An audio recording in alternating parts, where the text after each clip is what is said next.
Врезался в заднюю часть машины, которая ехала навстречу. Серьезная авария произошла вечером на улице Ленская. По первоначальным данным, автоледи за рулем Hyundai потеряла управление и выехала на полосу встречного движения, совершив при этом так называемый полицейский разворот. Такой маневр застал врасплох водителя Рено, перед чьей машиной все и произошло.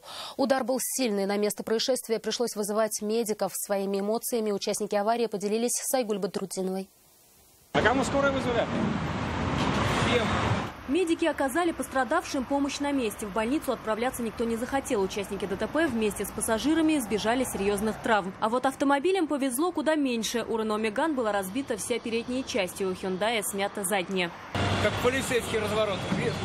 Развернулась. Обе машины ехали навстречу друг другу по улице Ленская. По предварительной версии, автоледи за рулем Hyundai Solaris не справилась с управлением. Машину развернуло и занесло на полосу встречного движения, где в заднюю часть иномарки въехал Renault Megane. Остановиться у мужчины в такой ситуации уже практически не было возможности.